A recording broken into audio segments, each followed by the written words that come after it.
కాళేశ్వరం ప్రాజెక్టుపై justice Ghosh commission ఇచ్చిన నివేదికను సవాల్ చేస్తూ బీఆర్ఎస్ అధినేత మాజీ సీఎం కేసీఆర్, మాజీ మంత్రి హరీష్ రావు హైకోర్టులో వేర్వేరుగా పిటిషన్లు దాఖలు చేశారు. కమిషన్ నివేదికపై స్టే విధించాలని వారు తమ పిటిషన్లలో కోర్టును కోరారు. ఈ పిటిషన్లపై రేపు విచారణ వచ్చే అవకాశం ఉంది. జస్టిస్ ఘోష్ కమిషన్ నివేదికను ప్రభుత్వం అసెంబ్లీలో ప్రవేశపెట్టాలని నిర్ణయించిన నేపథ్యంలో బీఆర్ఎస్ పార్టీ ఈ నిర్ణయం తీసుకుంది. తమపై తప్పుడు ఆరోపణలు, రాజకీయ కక్ష సాధింపు చర్యలు నివేదికలో ఉన్నాయని బీఆర్ఎస్ నాయకులు పేర్కొంటున్నారు. హైకోర్టు ఈ పిటిషన్లపై ఏ విధంగా స్పందిస్తోందని ఉత్కంఠ నెలకొంది.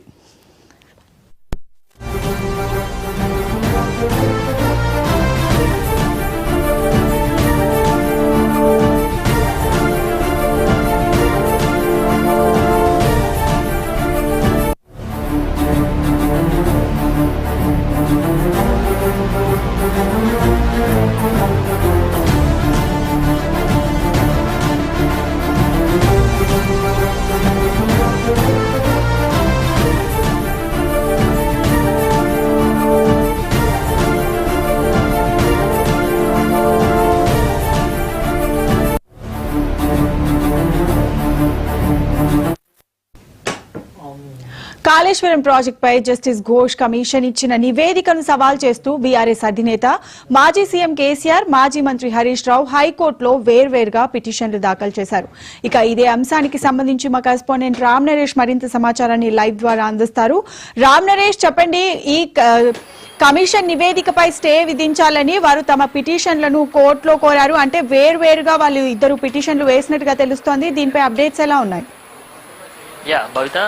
కాళేశ్వరం కమిషన్ నివేదిక ఏదైతే ఉందో ఆ నివేదికను నిలిపివేయాలంటూ కూడా బీఆర్ఎస్ అధినేత కేసీఆర్ హైకోర్టును ఆశ్రయించడం జరిగింది. ప్రధానంగా చూసుకుంటే కాళేశ్వరం ప్రాజెక్టుకు సంబంధించి పెద్ద ఎత్తున అవకతవకలు జరిగాయి, అవినీతి జరిగిందంటూ కూడా కాంగ్రెస్ ప్రభుత్వం అధికారంలోకి వచ్చాక దీనిపై విచారణకు ఆదేశించింది. పీసీ ఘోష్ కమిషన్ విచారణ కమిటీ వేయడం జరిగింది. ఈ కమిషన్ దాదాపు 360 మంది పైగా అధికారులను విచారించడం జరిగింది. అందులో భాగంగా పొలిటికల్ అంటే గత ప్రభుత్వంలో ఉన్న ముఖ్యమంత్రిగా పనిచేసిన కేసీఆర్, అదేవిధంగా మాజీ మంత్రి హరీష్ రావు, అదేవిధంగా ఈటెల రాజేందర్ను కూడా విచారించడం జరిగింది. వీళ్ళందరినీ విచారించిన తర్వాత ఒక నివేదికను అయితే రూపొందించడం జరిగింది. దాదాపు 365 పేజీలకు పైగా ఒక నివేదికను 665 పేజీల నివేదికను అయితే సిద్ధం చేసింది. ఆ నివేదికను సీల్డ్ కవర్లో ప్రభుత్వానికి అందజేయడం జరిగింది.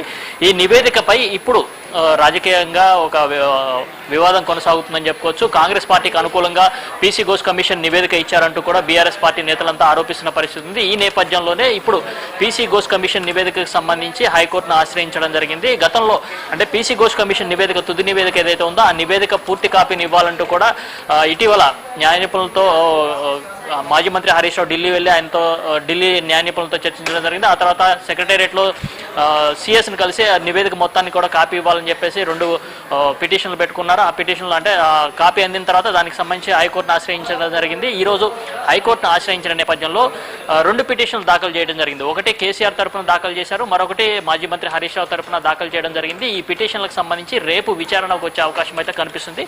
ప్రధానంగా ఈ పిటిషన్లు దాఖలు చేయడానికి ప్రధానంగా పీసీ ఘోష్ కమిషన్ ఏదైతే ఉందో ఆ కమిషన్ నివేదికలో పూర్తిగా బీఆర్ఎస్కి వ్యతిరేకంగా, అదేవిధంగా కాంగ్రెస్కి అనుకూలంగా నివేదిక ఉంది. అందులో భాగంగా అంటే బీఆర్ఎస్ పార్టీకి సంబంధించి గతంలో అధికారంలో ఉన్నప్పుడు జరిగిన అక్రమాలు కానీ, అదేవిధంగా అవకతవకలకు సంబంధించి మొత్తం కూడా అంటే సిడబ్ల్యూసీ ఏదైతే నివేదిక ఇచ్చిందో ఆ నివేదిక కానీ, అదేవిధంగా నిపుణుల కమిటీ ఏదైతే ఇచ్చిందో ఆ కమిటీ అఫిడవిట్లు ఇవన్నీ కూడా పూర్తి స్థాయిలో పొందుపరచలేదు. అందులో భాగంగా అంటే కేవలం బీఆర్ఎస్పై బురద చల్లేందుకే ఈ కమిషన్ నివేదిక బయట పెట్టే ప్రయత్నం చేస్తున్నారు. కాబట్టి ఆ కమిషన్ నివేదికను ఆపివేయాలంటూ కూడా ఇటు బీఆర్ఎస్ పార్టీకి సంబంధించిన నేతలు కేసీఆర్, అదేవిధంగా హరీష్ రావు హైకోర్టును ఆశ్రయించడం జరిగింది. 2 పిటిషన్లు అంటే వేరువేరుగా పిటిషన్లు వేశారు. ఒకళ్ళు కాకుండా ఇంకొకళ్ళదైనా విచారణకు వచ్చే అవకాశం ఉంటుందని చెప్పేసి 2 పిటిషన్లు వేరువేరుగా వేయడం జరిగింది.